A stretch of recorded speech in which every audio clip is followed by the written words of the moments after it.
আসসালামু আলাইকুম। আজ শনিবার ৫ই পৌষ ২৮শে জমায়েত ইসলামী ২০শে ডিসেম্বর। বাংলাদেশ বেতার সিলেট সংবাদ পড়ছি সুকান্ত গুপ্ত। প্রাথমিক ও গণশিক্ষা মন্ত্রণালয়ের উপদেষ্টা অধ্যাপক ডক্টর বিধান রঞ্জন রায় বলেছেন, প্রথমবারের মতো দেশে ডিপ্লোমা ইন প্রাইমারি এডুকেশন চালু করা হচ্ছে। এই কোর্সের মাধ্যমে শিক্ষাক্ষেত্রে আগ্রহী পেশাদার শিক্ষক নিয়োগ করা সম্ভব হবে। এর মাধ্যমে শিক্ষা খাতে সামগ্রিকভাবে ইতিবাচক ফল পাওয়া যাবে। তিনি গতকাল সকালে মৌলভীবাজারের জেলা শিল্পকলা একাডেমির হলরুমে প্রাথমিক শিক্ষার গুণগত মান উন্নয়নে শিক্ষা সংশ্লিষ্ট অংশীজনের ভূমিকা শীর্ষক মতবিনিময় সভায় প্রধান অতিথির বক্তব্যে এসব কথা বলেন। তিনি আরো বলেন, আগামী ১ জানুয়ারি শিক্ষার্থীদের হাতে নতুন বই পৌঁছে দেওয়া হবে। ইতিমধ্যে বইগুলো জেলা পর্যায়ে পৌঁছে গেছে। জেলা প্রশাসক তৌহিদুজ্জামান পাভেলের সভাপতিত্বে অনুষ্ঠিত সভায় বিশেষ অতিথি ছিলেন প্রাথমিক শিক্ষা অধিদপ্তরের পরিচালক মোহাম্মদ কামরুল হাসান।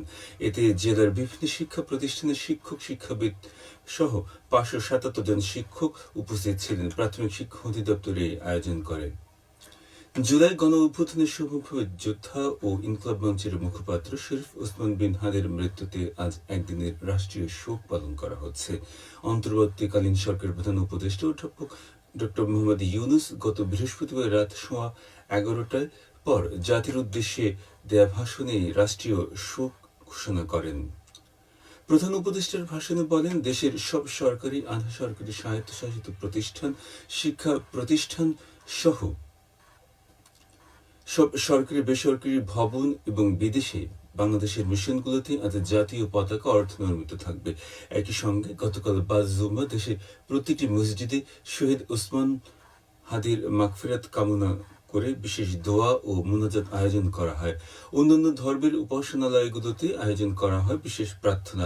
প্রধান উপদেষ্টা শহীদ ওসমান হাদির রুহের মাগফিরাত কামনা করেন। তিনি ওসমান হাদির শোক সন্তপ্ত স্ত্রী, স্বজন ও সহকর্মীদের প্রতি গভীর সমবেদনা জানান। শরীফ ওসমান হাদির স্ত্রী এবং একমাত্র সন্তানের দায়িত্ব সরকার গ্রহণ করবে বলে ভাষণে উল্লেখ করেন প্রধান উপদেষ্টা।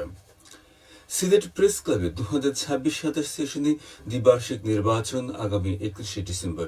ওই দিন বিকেল 3টা থেকে 5টা পর্যন্ত ভোট গ্রহণ অনুষ্ঠিত হবে। সিলেট প্রেস ক্লাবের 3 সদস্যের নির্বাচন কমিশন গত বুধবার এই বাছাই কার্যক্রম সম্পন্ন করেন। বাছাইকালে জমা পড়ে 21টি মনোনয়নপত্র বৈধ হিসেবে বিবেচিত হয়। আজ বিকেল 4টা থেকে 5টা পর্যন্ত মনোনয়নপত্র প্রত্যাহার করা যাবে। পরে সন্ধ্যা 6টায় চূড়ান্ত প্রার্থী তালিকা প্রকাশ করা হবে। গত 15 ডিসেম্বর উৎসবমুখর পরিবেশে মনোনয়নপত্র সংগ্রহের মধ্য দিয়ে সিলেট প্রেস ক্লাবে নির্বাচনী প্রক্রিয়া শুরু হয়। ইনকলাব মঞ্চের মুখপাত্র ঢাকা ৮ আসনের সংসদ সদস্য পদপ্রার্থী শহীদ শরীফ ওসমান হাদির হত্যাকারীদের বিচারের দাবিতে সিলেটে সড়ক অবরোধ করে বিক্ষোভ মিছিল করেছে ছাত্র জনতা। গত বৃহস্পতিবার রাতে হাদির মৃত্যুর খবরে ছড়িয়ে পড়লে নগরীর চুহারটা এলাকায় জড়ো হতে থাকে বিভিন্ন সংগঠনের নেতৃবৃন্দ। পরে বিজয় চত্বর থেকে তারা মিছিল ও বিক্ষোভ শুরু করেন। এ সময় সিলেট নগরীর বিভিন্ন এলাকা থেকে একাধিক মিছিল এসে সেখানে যুক্ত হয়। প্রত্যক্ষদর্শীরা জানান, রাত 12:30টার দিকে একটি বড় মিছিল নগরীর প্রধান সড়ক প্রদক্ষিণ করে পুনরায় চুহারটাস্থ বিজয় চত্বরে ফিরে আসে। পরে বিক্ষোভকারীরা সড়কে বসে পড়েন এবং বিভিন্ন স্লোগান দিতে থাকেন।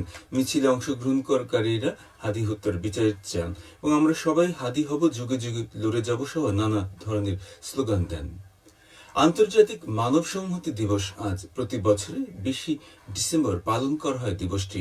এটি জাতিসংঘ এবং এর সদস্য রাষ্ট্রগুলির একটি আন্তর্জাতিক বার্ষিক ঐক্য দিবস। এর প্রথম লক্ষ্য হল সদস্য রাষ্ট্রগুলোকে দারিদ্রতা হ্রাস এবং বিশ্বের উদ্দেশ্য এবং উদ্যোগ সম্পর্কে সচেতন করা। বিশ্বজুড়ে স্বাধীন দেশগুলো দারিদ্রতা হ্রাস কৌশলগুলো প্রণয়ন এবং ভাগ করে নেওয়ার মাধ্যমে সংহতির সার্বজনীন মূল্যকে স্বীকৃতি দেওয়া। দিনটি বিশ্ব সংহতির তহবিল এবং জাতিসংঘের উন্নয়নের কর্মসূচি দ্বারা প্রচারিত হয়, যা বিশ্বব্যাপী দারিদ্র্য দূরীকরণের জন্য নির্ধারিত লক্ষ্য অর্জনের উপর দৃষ্টি নিবদ্ধ করা হয়। একজন ব্যক্তি শিক্ষায় অবদান রেখে বা দারিদ্র বা শারীরিক বা মানসিকভাবে অক্ষমদের সাহায্য করে দিনটিতে অংশগ্রহণ নিতে বা উদযাপন করতে পারবেন। পরবর্তীতে সরকারগুলি টেকসই উন্নয়নের লক্ষ্যমাত্রা নির্ধারণের মাধ্যমে এবং অন্যান্য সামাজিক বাধাগুলো প্রতিক্রিয়া জানাতে উৎসাহিত করা হয়। সাবেক প্রধানমন্ত্রী ও বিএনপির চেয়ারপারসন বেগম খালেদা জিয়ার শারীরিক অবস্থার উন্নতি হয়েছে বলে জানিয়েছেন বিএনপির স্থায়ী কমিটির সদস্য ডক্টর AZM জাহিদ হোসেন।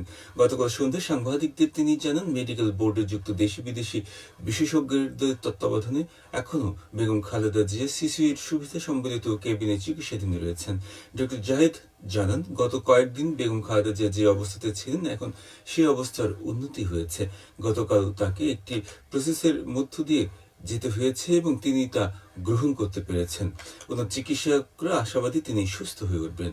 তিনি আরও জানান, দলের ভারপ্রাপ্ত সভাপতি চেয়ারম্যান তারেক রহমান, তার স্ত্রী ডক্টর জুবেদা রহমান এবং ছোট ছেলে প্রয়াত আরাফাত রহমান ও স্ত্রী সৈয়দা শর্মিলা হক সহ পরিবারের সবাই বেগম খালেদা জিয়ার চিকিৎসার সার্বক্ষণিক তদারকি করছেন বলে জানান ডক্টর জাহিদ। দলের পক্ষ থেকে তিনি দেশবাসীর কাছে খালেদা জিয়ার সুস্থতার জন্য দোয়া কামনা করেন। সবশেষে আবহাওয়া। আজ বেলা 1টা পর্যন্ত আবহাওয়ার পূর্বাভাসে বলা হয়েছে, সিলেট সহ পার্শ্ববর্তী এলাকায় আজ কোনো সতর্ক বাণী নেই এবং কোনো সতর্কতা সংকেত দেখাতে হবে না। আজ সিলেটের সূর্যোদয় হয়েছে 6টা 32 মিনিটে এবং সূর্য অস্ত যাবে সন্ধ্যা 5টা 8 মিনিটে। সংবাদ শেষ হলো। পরবর্তী স্থানীয় সংবাদ প্রচারিত হবে দুপুর 1টা 5 মিনিটে।